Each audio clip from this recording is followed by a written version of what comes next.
I worked 10 months as a servant in my own house, just to eat. After my husband passed away, my mother-in-law warned me, work if you want to eat, and never tell anyone. If you do, it could be even harder. Hello, dear listeners. Before I begin my story, I would be very happy if you subscribe and hit the like button. Please write in the comments which city or country you are listening from. Now enjoy the story. I still remember the sound of that spoon hitting the empty bowl. It wasn't loud.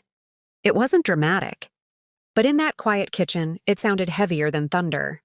I held the bowl in my hands and stared at it for a long moment, like food might appear if I waited long enough. The smell of dinner was still in the air. Not my dinner, though. It was the food I had cooked with my own hands. For everyone else. My stomach tightened, not just from hunger, but from something deeper. Something colder. That was the night I finally understood something that took me 10 months to accept. I was no longer family in my own house. I was labor. And labor, I was told, must earn every bite. When my husband passed away, the house became very quiet. Too quiet. No more soft footsteps in the hallway at night. No more cough from the bedroom. No more voice asking me if I had eaten. People think grief screams. But real grief, it whispers. It sits beside you at night. It watches you wash dishes alone. It listens when you talk to yourself because there's no one else left to listen. I had been married for decades. I had cooked, cleaned, raised children, kept that house breathing. I believed, foolishly, that after all those years I had earned a place. I was wrong.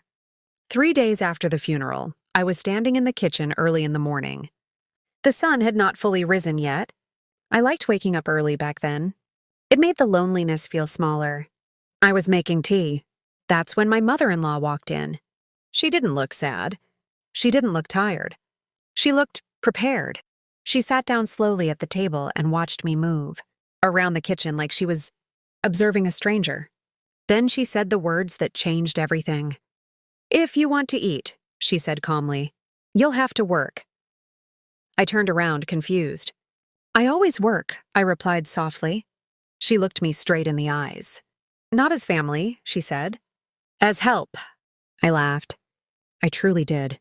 Not because it was funny, but because my mind refused to accept it. It felt unreal, like a bad joke told at the wrong time. But she didn't smile. "You will clean. You will cook. You will wash. And you will not tell anyone," she continued. "If you do, life will become very difficult for you." My hands started shaking. The cup rattled on the counter. "For how long?" I asked. She shrugged. "As long as you want food." That was the moment something broke inside me. Not loudly, not suddenly. It cracked slowly. That morning I cleaned the kitchen in silence. I told myself it was temporary. I told myself grief makes people cruel. I told myself things would change.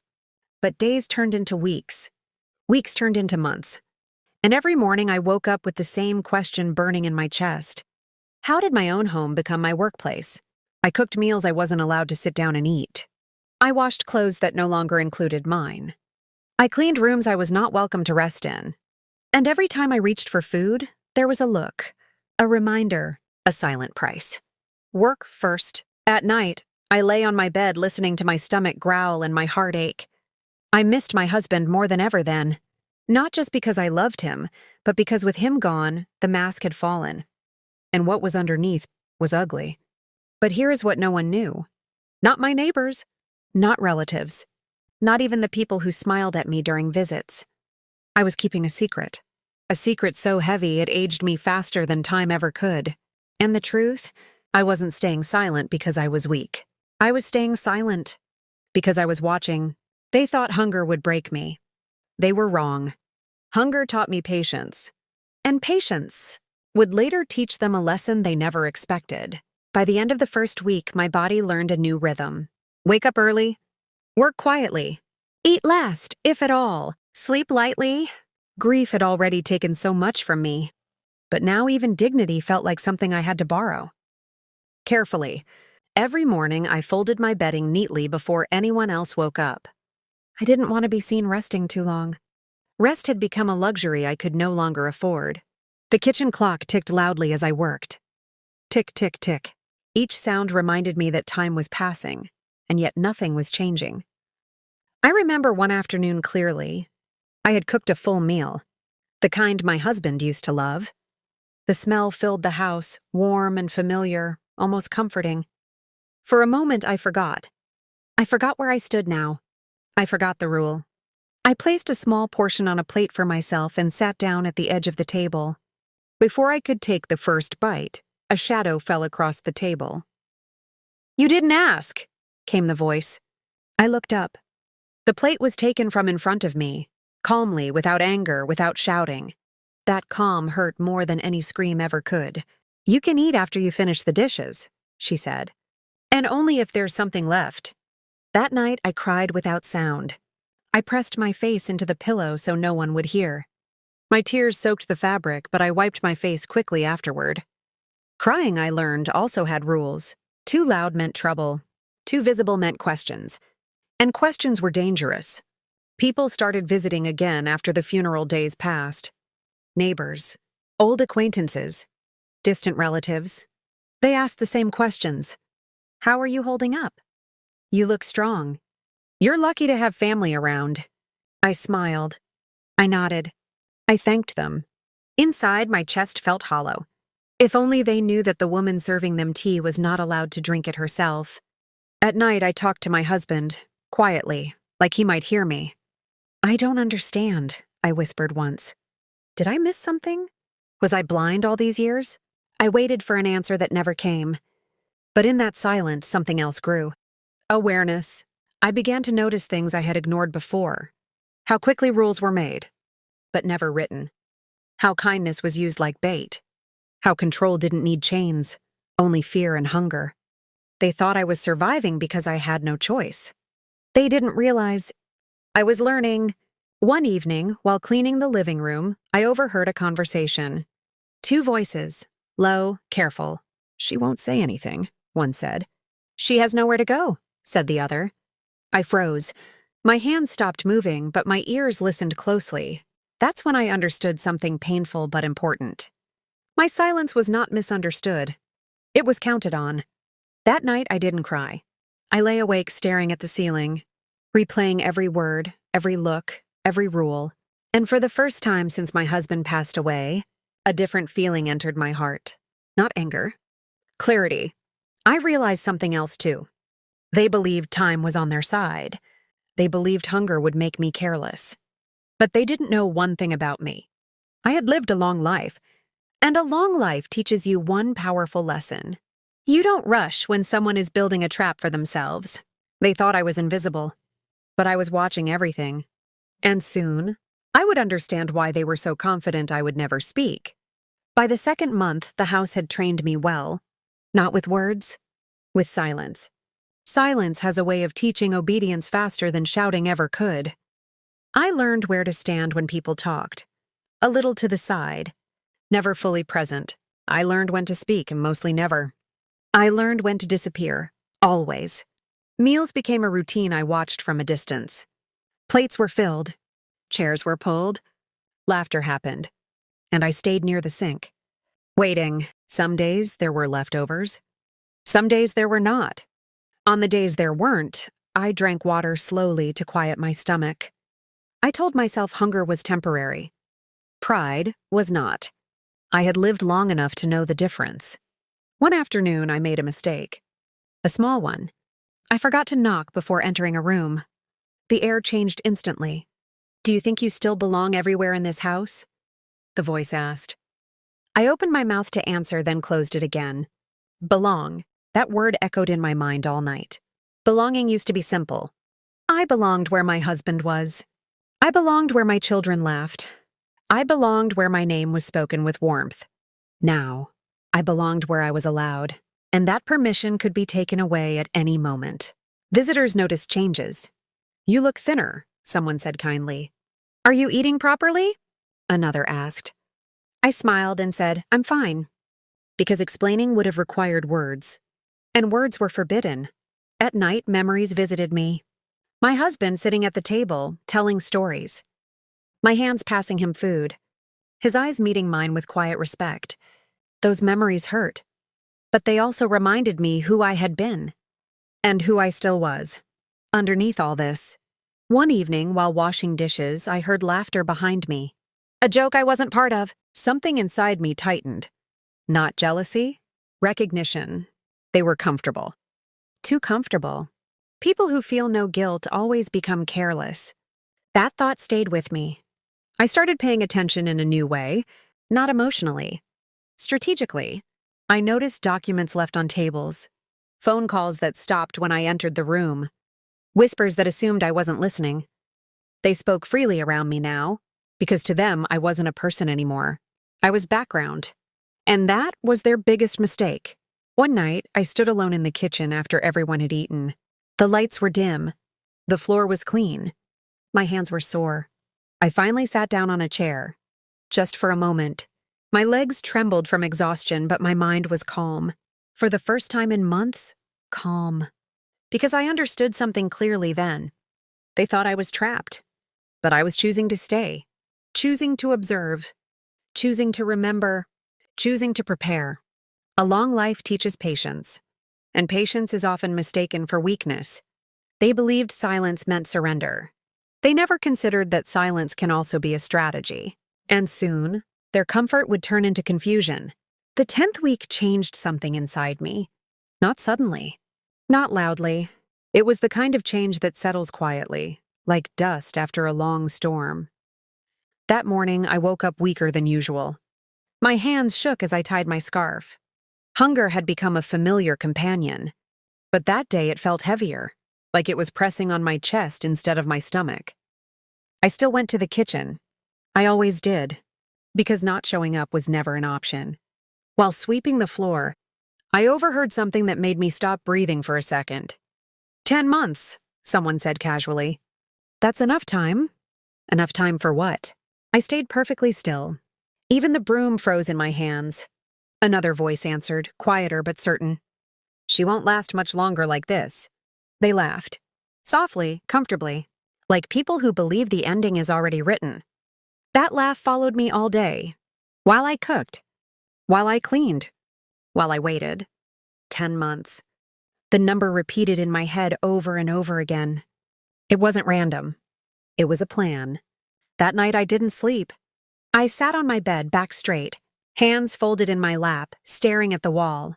For the first time since my husband passed away, fear did not sit in my heart.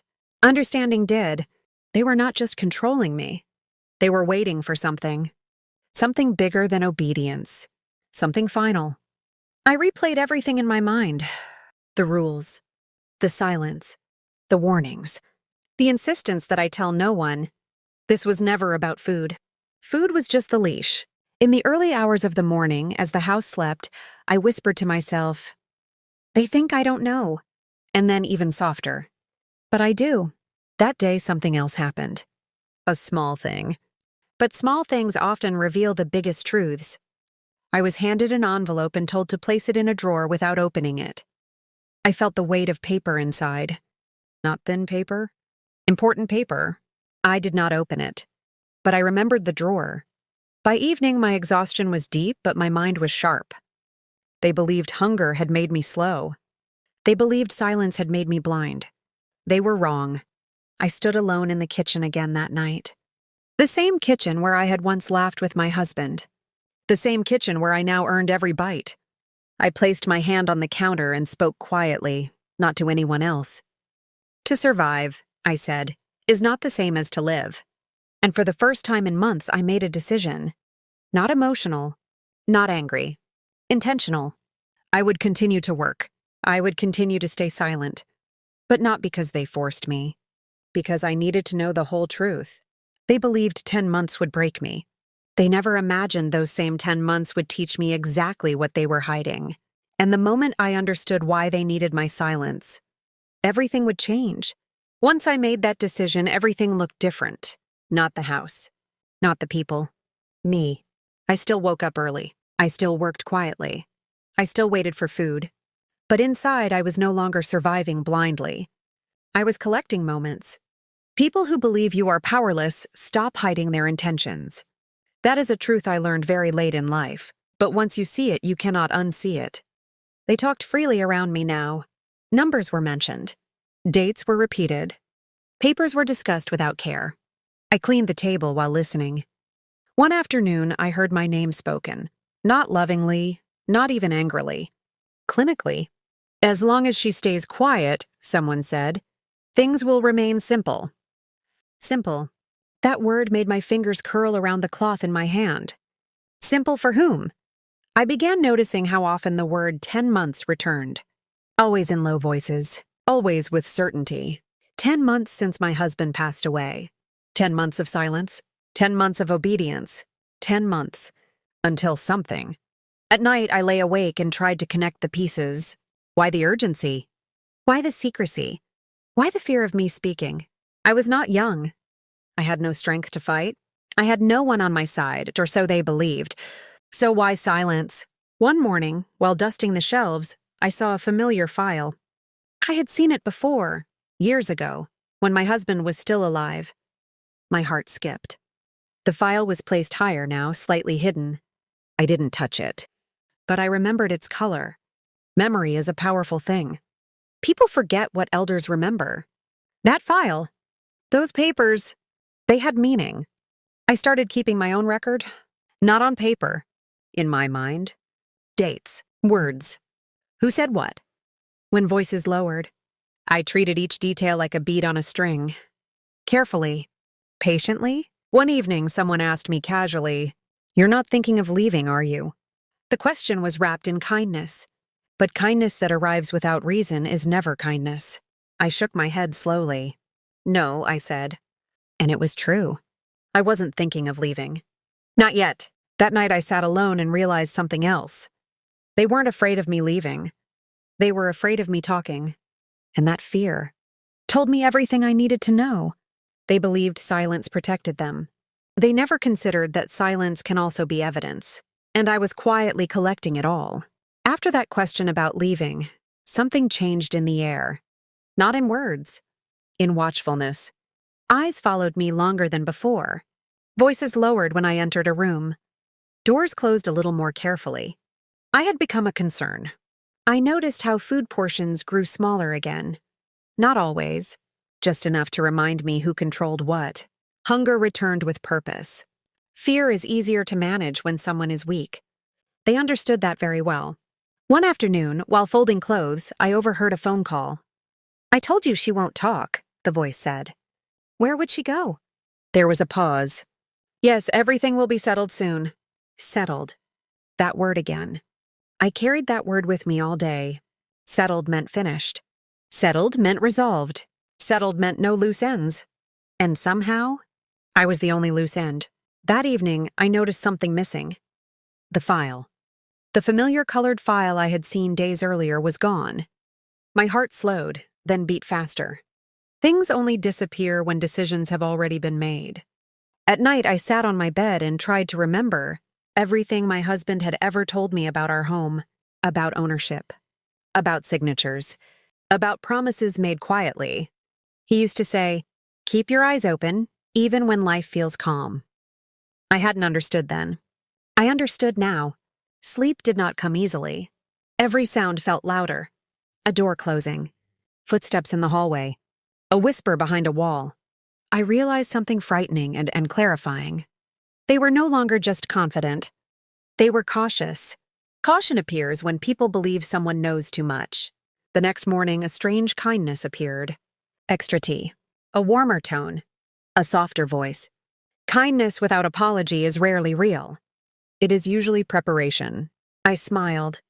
I thanked them. I behaved exactly as expected.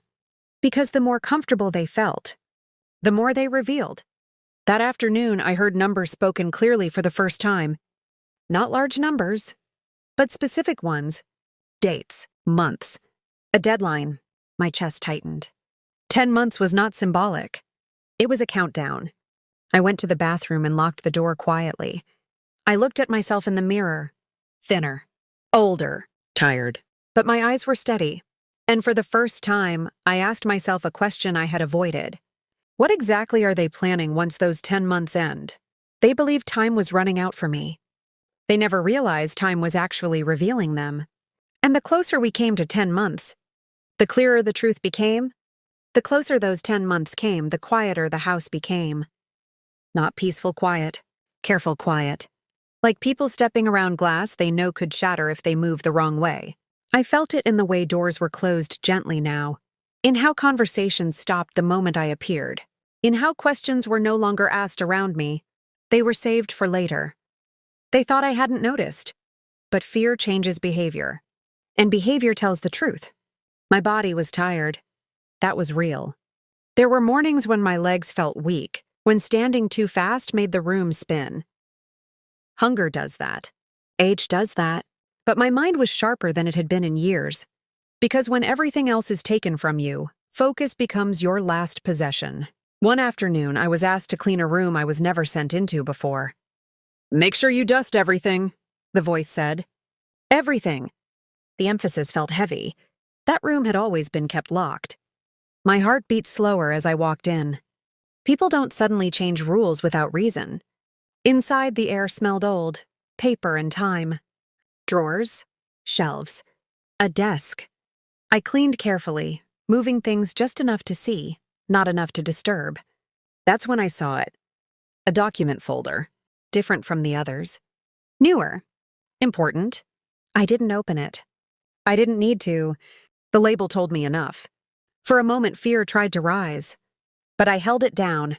Fear makes mistakes. Patience does not. That evening, I was given food without being asked to wait.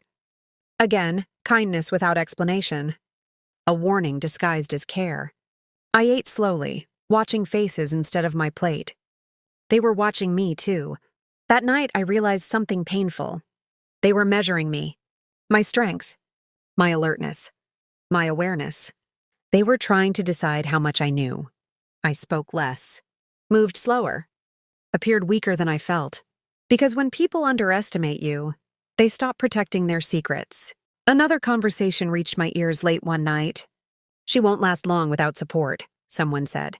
"Once it's done, everything will be settled." Settled again. That word had weight now. It landed in my chest like a stone. I lay awake, staring at the ceiling, listening to my own breathing. I thought of my husband, of how he always double-checked papers, how he never trusted promises without proof, how he used to say, "Silence can be used against you, or for you." I finally understood what he meant. The next morning, I did something small, almost invisible. I asked a question, not directly, not boldly, casually, about timing. The response came too fast, too rehearsed. That was all I needed. I didn't know every detail yet, but I knew enough to understand this. The 10 months were not about grief. They were about control. And once those 10 months ended, so would my usefulness. They thought I was counting days out of weakness. They never imagined I was counting days toward clarity. And clarity was almost complete. The last pieces did not come all at once. Truth never does.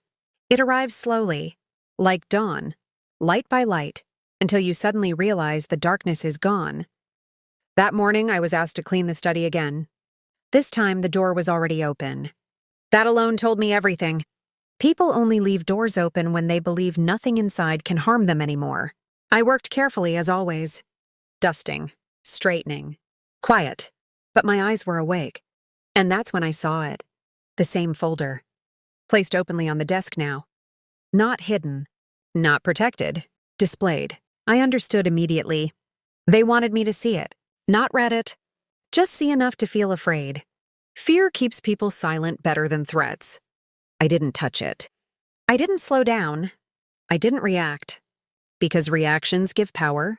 And I had learned, power shifts silently. Later that day, I overheard the clearest conversation yet. No whispers. No coded words. Just confidence. "Once the 10 months are over," someone said, "there will be no complications. No one will question anything," another replied. She never complained. There it was. The reason for my silence was proof. I stood very still. Not because I was shocked, because something inside me finally settled. They were not just using my labor. They were using my endurance. I returned to my room and sat down slowly. My hands rested in my lap. My breathing was steady. This was not the moment to cry. This was the moment to understand. The papers. The dates. The deadline. Everything pointed to one truth. Once those 10 months ended, decisions would be permanent, and my silence would be written into them. That night, I thought of all the times I had almost spoken. To neighbors, to relatives, to people who asked gentle questions. And then I understood why the warning had been so clear. Never tell anyone. Because telling would change everything. I realized something else too. They were counting on my age, on my exhaustion, on the belief that elders choose peace over truth. They were wrong.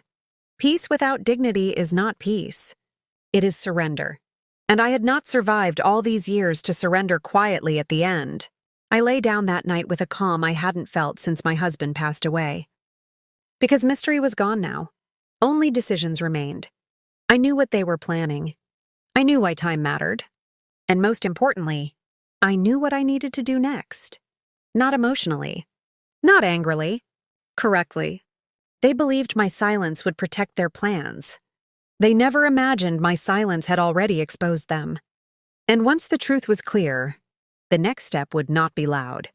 It would be smart. The truth did not explode. It didn't arrive with shouting or tears or sudden confessions. It came the way real betrayal always comes. Quietly, carefully, and far too late to pretend it was a mistake. The morning after everything became clear, I woke up before the sun. My body was tired, but my heart was steady. That surprised me. For months, fear had lived inside my chest. Now it had moved aside, making room for something heavier. Acceptance. I made tea as usual. The kettle whistled softly, the sound familiar and almost comforting.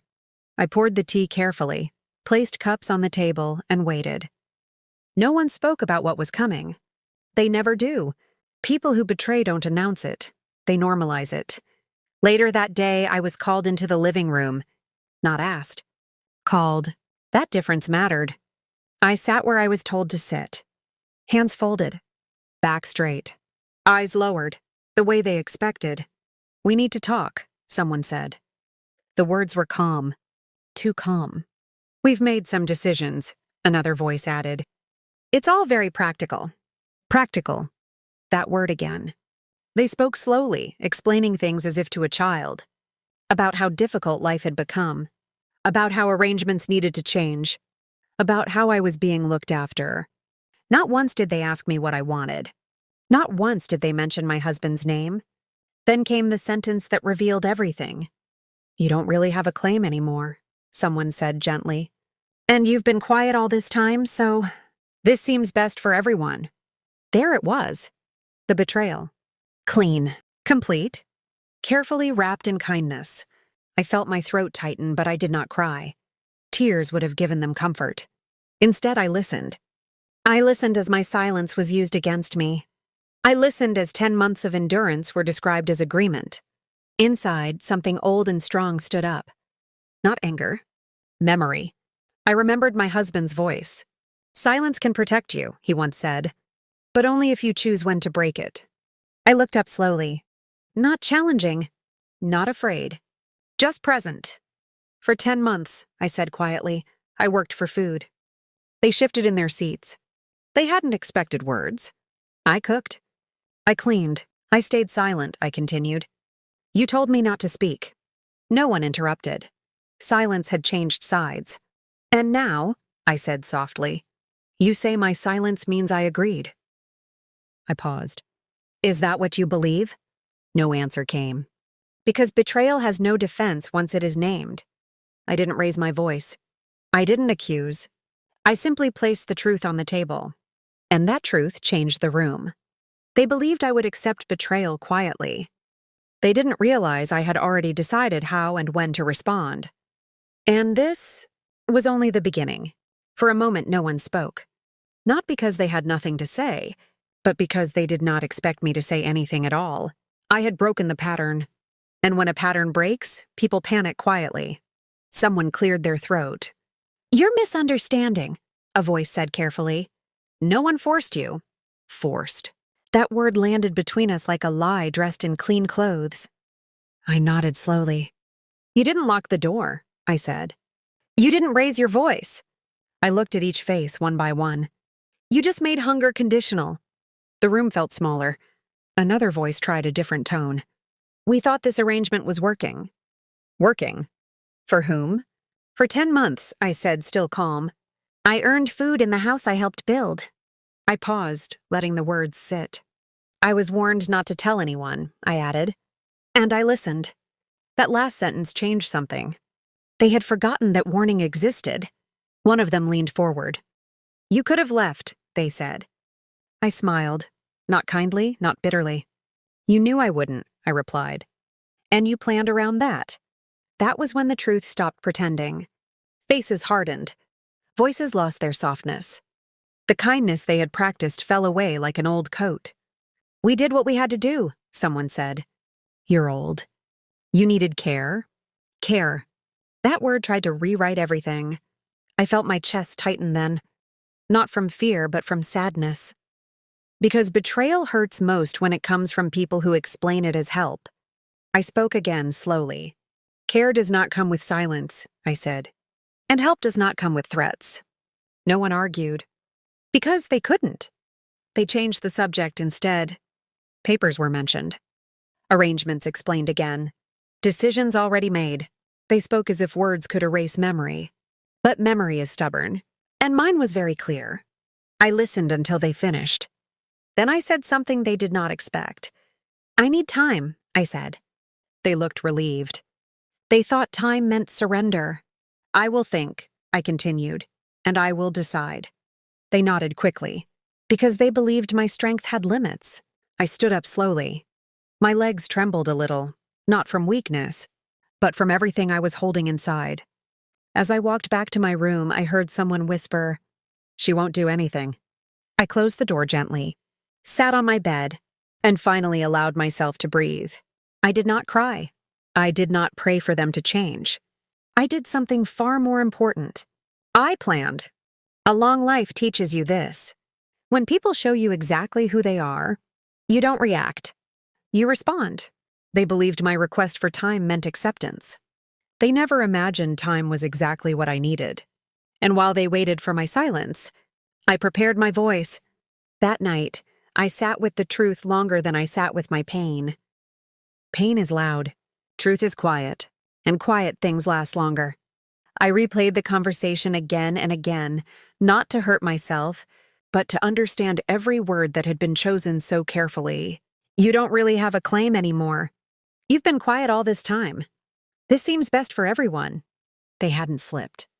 They hadn't misspoken. They had revealed themselves exactly as they were. I thought of all the moments that led here. Every meal I waited for. Every rule I followed. Every time I swallowed words instead of food. Those months were not accidental. They were evidence. For the first time since my husband passed away, I allowed myself to grieve properly. Not loudly, not dramatically. I grieved the life I believed I still had. I whispered his name into the dark. "I'm sorry," I said softly. I trusted too much. And then I corrected myself. "No," I said. "I love deeply." That difference mattered. The betrayal became fully clear that night. They didn't see me as family. They didn't see me as someone with history. They saw me as a problem to be managed quietly, a presence to be tolerated until paperwork caught up. In the morning, I noticed something else. They were careful again, watching my movements, measuring my words. They had felt the shift. When someone who has been silent speaks once, people fear what they might say next. Breakfast was placed in front of me without comment. Food offered freely now, too late. I ate slowly, calmly, not because I was hungry, because I wanted them to see that I was no longer afraid of losing it. Later, I was approached gently. "We hope you understand," someone said. I looked up. "I understand completely," I replied. And I meant it. Understanding is not agreement. I went back to my room and opened the small bag I had packed quietly weeks earlier. Inside were old papers, receipts, letters, things I had kept without knowing why. A habit from a long life. As I held those papers, something settled inside me. The betrayal was no longer emotional. It was factual. and facts can be handled. That evening, I stood at the window and watched the sun set. I felt tired, but not defeated. Because betrayal does not end you. It clarifies you. I knew then that I would not beg. I would not shout. I would not embarrass anyone. I would do something far stronger. I would stand correctly. They believed betrayal would leave me broken. They never imagined it would leave me clear. And clarity was about to change everything. The days that followed felt different. Not softer. Not kinder. Sharper. Like everyone in the house had suddenly become aware that something invisible had shifted. No one spoke about the conversation openly. No one mentioned decisions again. But everything they did circled around it. Doors were closed more often now. Conversations stopped when I entered. Not out of habit, but calculation. They were adjusting. People always adjust when they sense resistance, even silent resistance. I noticed the way eyes followed me. Not kindly, not cruelly, carefully, as if they were trying to measure how much damage I could still cause without raising my voice. One afternoon, I was asked a question that pretended to be concern. "You're not calling anyone, are you?" The tone was light, almost friendly. I looked up slowly. "No," I said truthfully, because calling was not my plan. The food remained steady now. No delays. No reminders. They believed restoring comfort would restore control. They didn't understand something simple. Once dignity is crossed, comfort no longer works as currency. That evening, I overheard another discussion. "We need to be careful," someone said. "She's not as quiet as she used to be." I almost smiled. Not because I was winning, but because they were finally seeing me. Pressure began to show in small ways. Rules were repeated more often. Schedules tightened. Tasks assigned with unnecessary detail. Control becomes loud when it starts to slip. I complied. I always did. Compliance does not mean agreement. It means observation. Inside, I had drawn a line. Not on the floor. Not on paper. In myself. I would not argue. I would not accuse. But I would also not disappear quietly. One night, I sat alone and spoke out loud to the room. "Enough," I said. Not as a threat. As a promise. I thought again of my husband. How he had always believed that right action did not require noise. Just timing. The pressure increased when they realized time was no longer calming me. Instead of fear, I showed steadiness. Instead of pleading, I showed patience. That confused them. Confusion makes people reckless, and recklessness reveals truth faster than questions ever could. By the end of the week, it was clear. They were preparing for something final, and they believed I was unprepared. They were wrong. They believed pressure would bend me back into silence. They didn't realize pressure was only sharpening my resolve. And very soon, they would learn what calm determination looks like. The final clarity came without drama. No shouting. No confrontation. Just a moment when everything aligned so clearly that denial was no longer possible. It happened in the afternoon, when I was asked to sit in again. Not to talk. To listen. They spoke about timelines this time, openly, confidently, like people who believe the outcome is already secured. "Once this is finalized," someone said, "there will be no loose ends." I sat still. Loose ends. I understood exactly what that meant. Another voice added, "She's been cooperative." That helps. Cooperative. A word that turned endurance into consent. That was the moment betrayal stopped pretending to be misunderstanding. I felt a tightness in my chest, but my breathing stayed even. Because something else had replaced fear. Resolve. I realized then that nothing I said inside that room would change anything. The room was not where truth needed to be spoken. The room was where truth had already been buried. They asked if I had questions. I shook my head slowly. "No," I said. And that was true.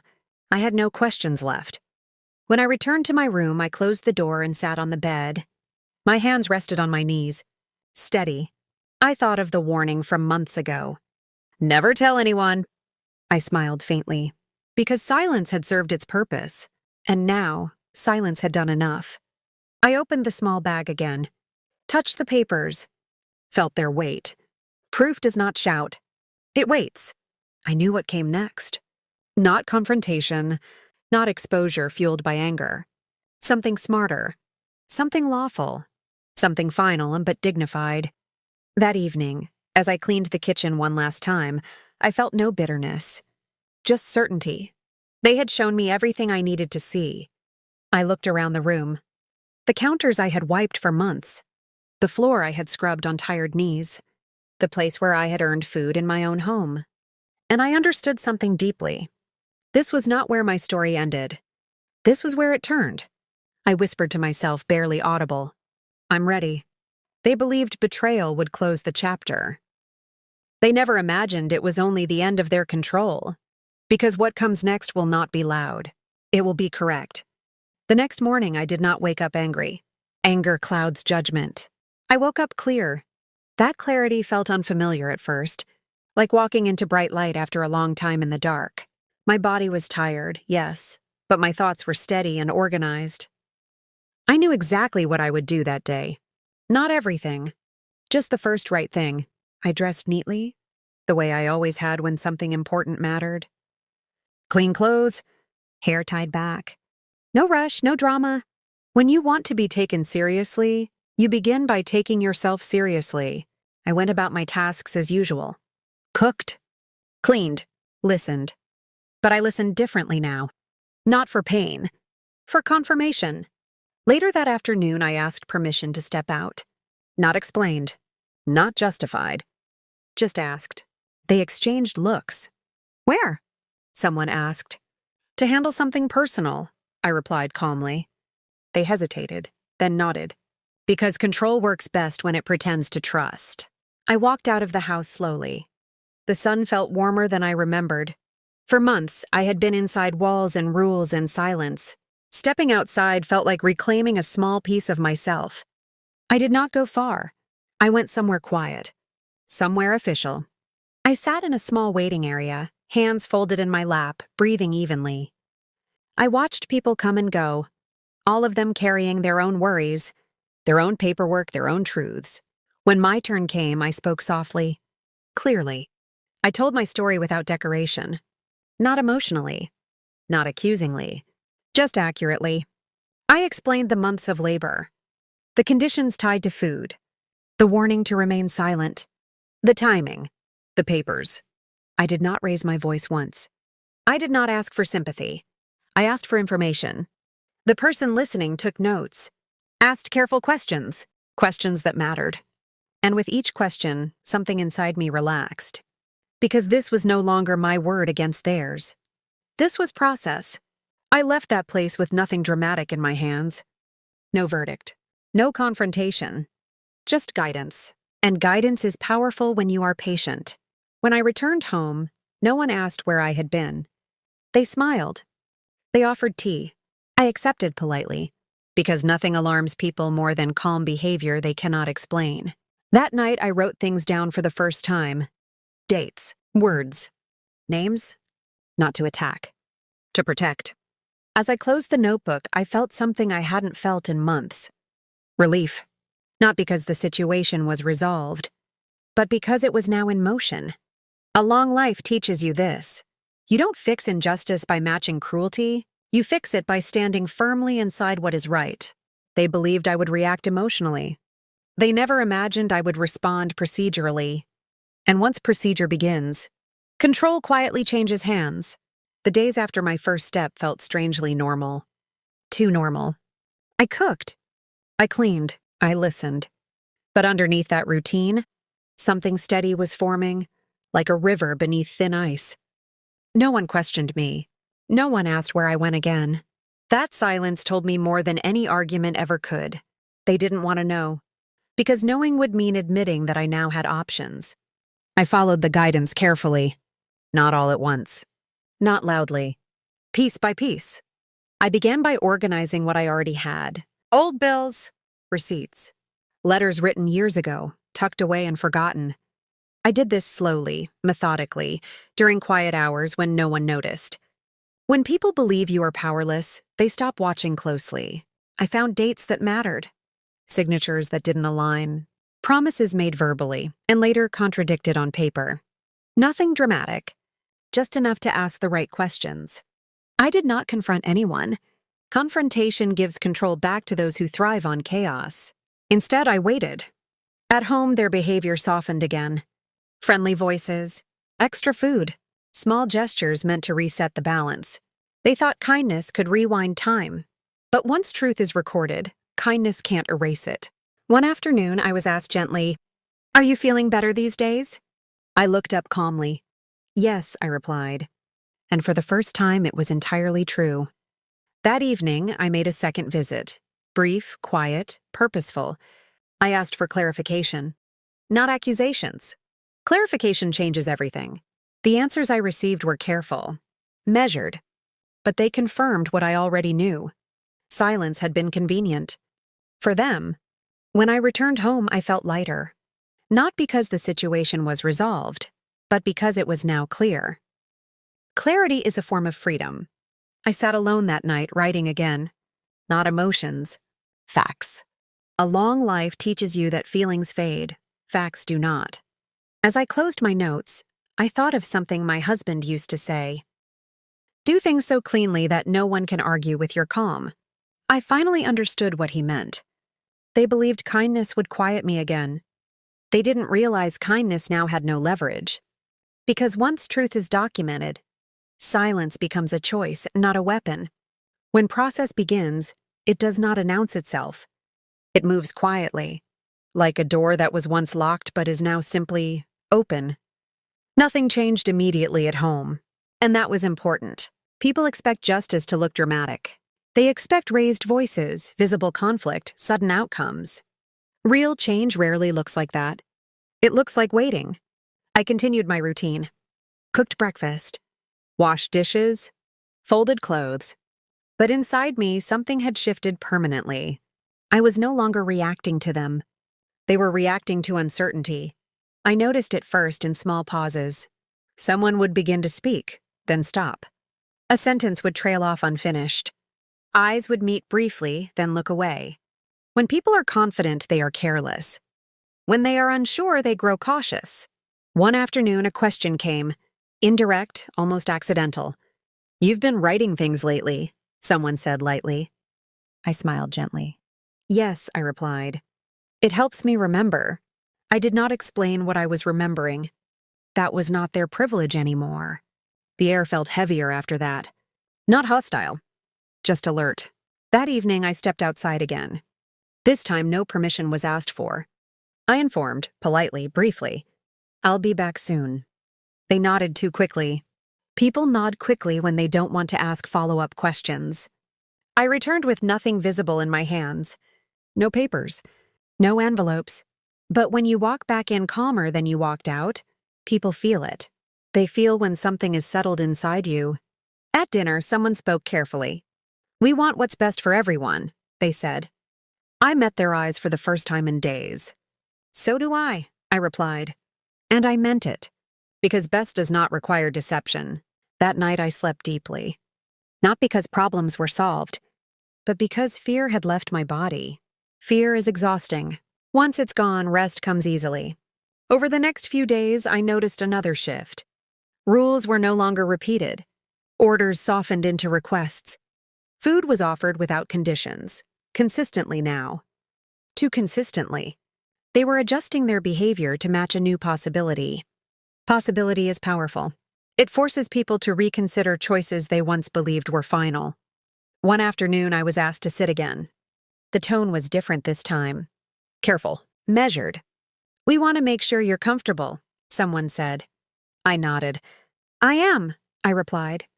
Because comfort is not always about surroundings. Sometimes it's about standing on solid ground inside yourself. They did not bring up papers. They did not mention timelines.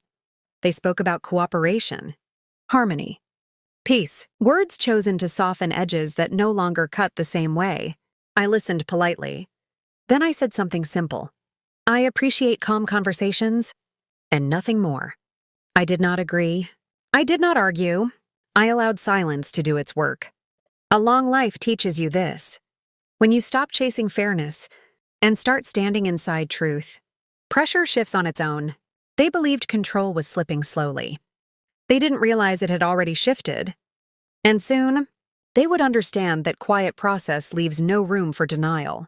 The shift became visible the week after that. Not dramatic, not announced, visible in behavior. Schedules changed without explanation. Tasks were reassigned quietly. Decisions that once felt final were suddenly flexible. People only become flexible when they realize certainty has left the room. One morning, I was told I didn't need to work in the kitchen that day. "Rest," someone said almost awkwardly. I nodded. "Thank you," I replied. No sarcasm, no triumph. Just acknowledgement, because rest given freely feels very different from rest earned under threat. I spent that morning sitting by the window, watching light move across the floor. For months I had measured time by hunger and chores. That day I measured it by breath. Slow, even, present. Later I noticed a discussion happening behind closed doors. Voices were low, urgent, not angry, concerned. Concern appears when people realize the story they believed may not be the one that survives. By afternoon, the tone in the house had softened again. But this time, it was careful, not controlling. Considerada. That difference mattered. Someone asked gently, "Is there anything you need?" The question was real this time. I thought for a moment. "Yes," I said. "I need clarity." Silence followed. Clarity makes people nervous. "We want to make sure everything is fair," a voice said. I looked up calmly. "Fairness does not fear clarity," I replied. And I said nothing more. That evening, food was placed in front of me without comment. No waiting. No conditions. I ate slowly, thoughtfully.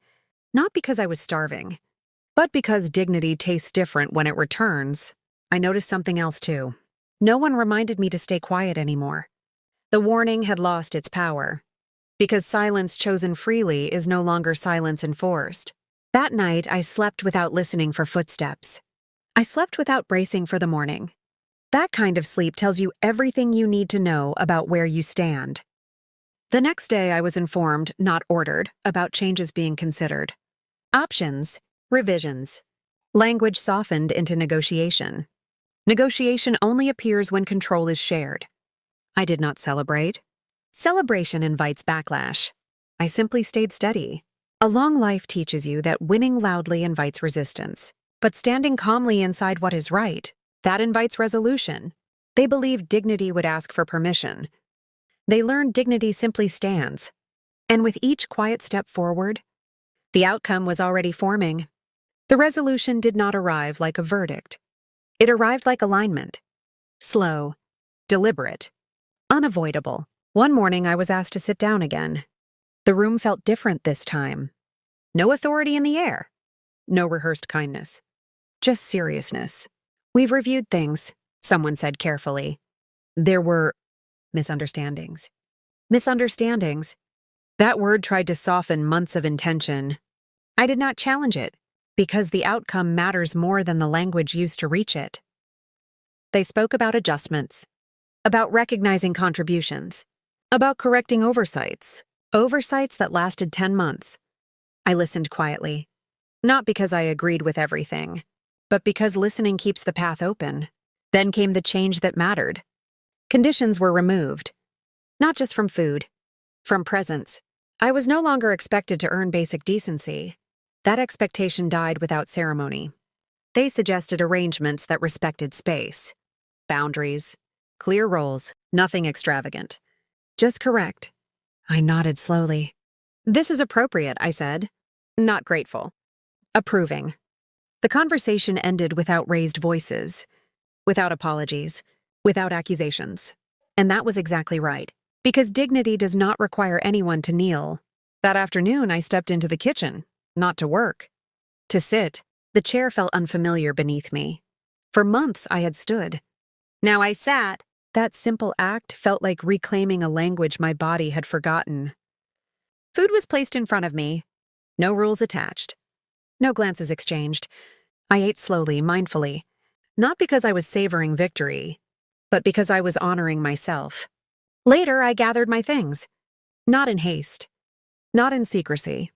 I packed what belonged to me. Memories, papers, essentials.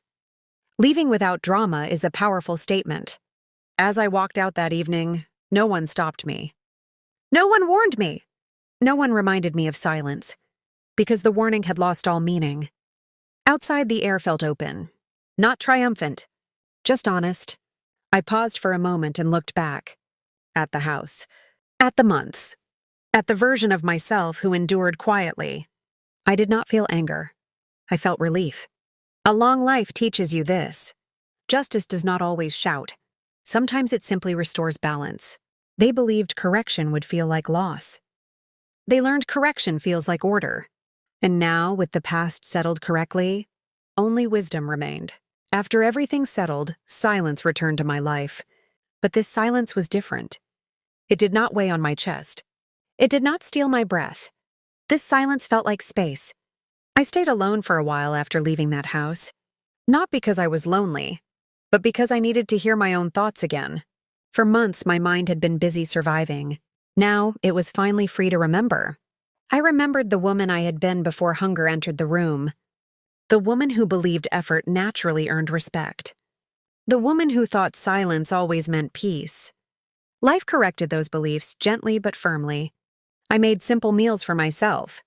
Nothing fancy, just warm food, eaten slowly, without fear that it would be taken away. Each bite felt like reassurance, not to my stomach, to my soul. I began waking up later, listening to birds outside the window, letting the morning arrive without urgency.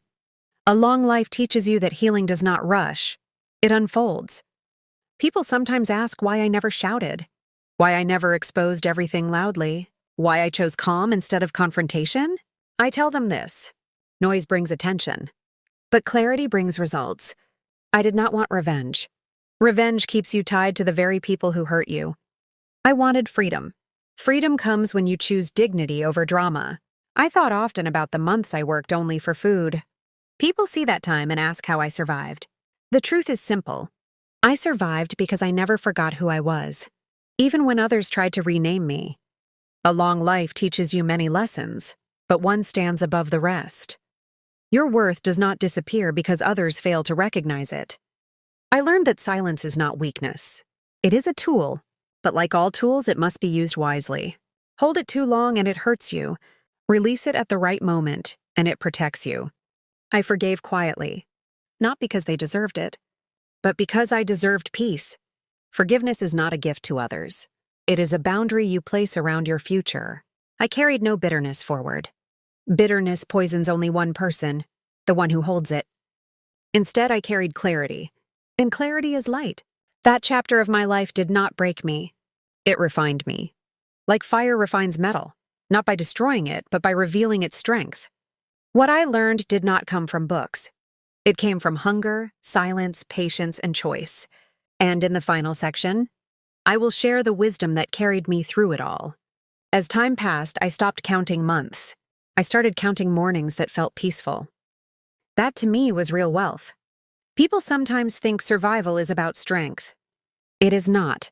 Survival is about choice. The choice to remain human when others try to reduce you to usefulness. The choice to stay calm when anger would feel easier. The choice to wait for the right moment, not because you are afraid, but because you are wise. I learned that dignity does not announce itself. It shows up quietly, every day, in small decisions. In how you speak. In how you listen. In how you refuse to become cruel just because cruelty visited you first.